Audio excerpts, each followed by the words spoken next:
ঢাকা থেকেই অনেক শরীর খারাপ, তারপর বাড়ি এসে কোনো রকম সুস্থ মনে করলাম যে বাড়ি আসলে অনেকটা সুস্থ হবো, কিন্তু তাও হয় না। সারাদিন শুয়েছি, মা আবার চিল্লাচিল্লি করতেছে, আমার ছেলে বলে পুকুরে গোসল করতে গেছে। এইভাবে যদি বা পুকুরে গোসল করে ঢাকায় যে আবার শরীরটা বেশি খারাপ হবে। এই যে এই পাশটা হলো আমাদের কবরস্থান, মানে বাড়ির সাথে তোর কি অবস্থা রে? আর আমাদের বাড়ির আশপাশটাও।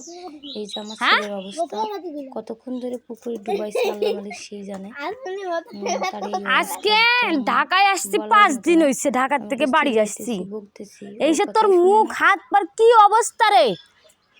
হ্যাঁ, তারপর যাই হোক করে আসলো মুখ এই যে থুতনি মুতনি কাদা আর কাদা, পুকুরে তোর কেটে গোসল করতে কইছে। হ্যাঁ, ঢাকায় গেলে মোটর নাই, অনেক খারাপ হয়ে যাবে, কারেন্ট নাই, তাইলে কি করতে ইয়েতে গোসল করলি?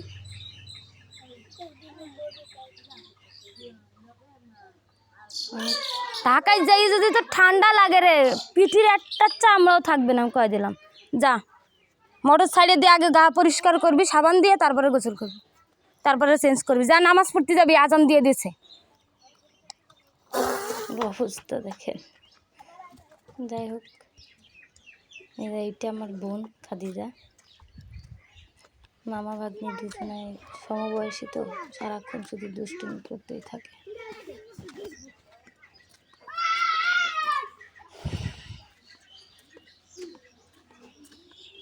হাতে ওদিকে এই হাতের ছেলে তো রেডি করে নামাজ পড়ার জন্য মানে গুছাই দিলাম। পরে এই যে এর নাম আমাদের এক চাচার ছেলে, ও আমার ছেলের সাথে নামাজ পড়তে যাবে। ওর মা মারা গেছিল অনেক ছোটো থাকতে, কিন্তু ওর যে এখন যে মা, ও অনেক ভালো, ওকে অনেক কেয়ার করে, ওই মানুষ করছে। মেন কথা আমার কাছে মনে হয় যে উনি তো শুধু জন্ম দিচ্ছে, কিন্তু ইনি যে লালন পালন করছে ইনিই হলেন মা।